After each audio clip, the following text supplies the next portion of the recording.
I don't want to say we're at the midway point of the Champions League. I actually couldn't tell you what point we're at because there's so many games, and the next set of games are in January. But I think it's time to have a little discussion about who we think is going to win the Champions League. Kim, I'll start with you.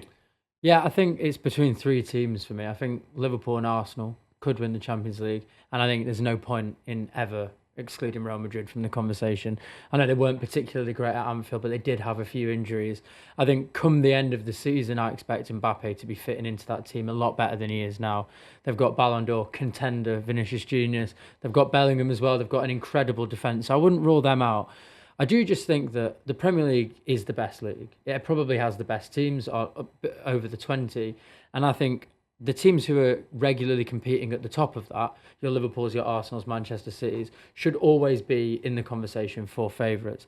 I think Liverpool probably won't win it, only because it's Arne Slot's first season. And I think I'm just not sure if he yet has that now. So I know they're top of the league at the moment. I just think maybe when it comes to the really big games and the pressure starts to mount, and obviously you've been quite lucky with having lack of injuries, something could happen to your big players.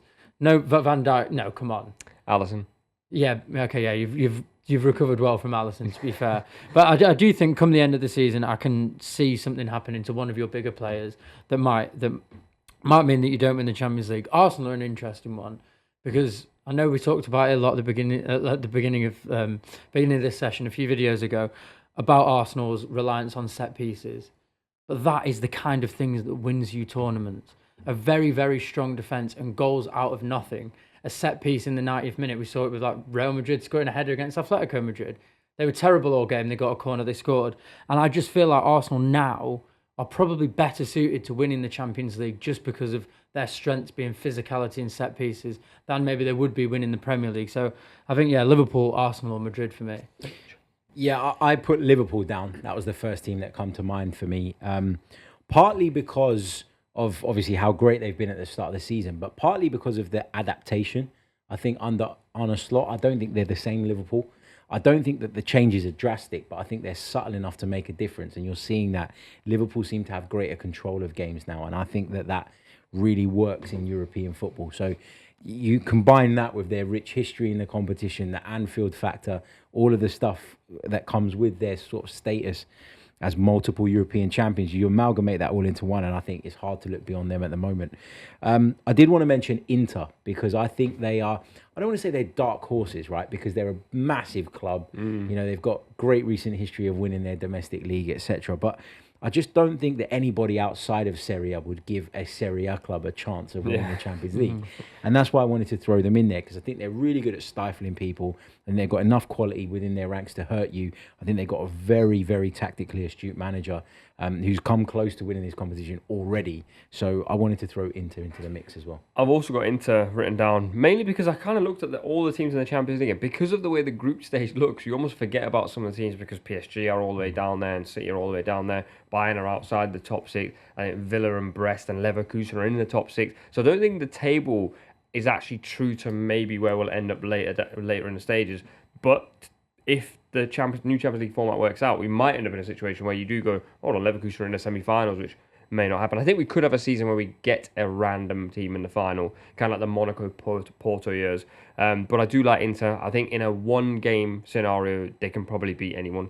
I thought they were better than City in that final, and City obviously had more individual quality. Well, I watched them at Anfield, and they absolutely battered Liverpool. And Lautaro Martinez scored a great goal, and Liverpool couldn't find a way through. But I do look at Liverpool, and I think Liverpool win one of the Premier League or the Champions League this season because they do have such a good side. They have probably the best player in the world in their side, and in the Champions League, that's really important. When you've got a player who can just go, I'll just switch on and win you a game. And then, of course, Real Madrid. Annoyingly, they'll be there somewhere because it almost felt like they were dead and buried. They take on Atalanta, who have been unbelievable this season under Gasperini.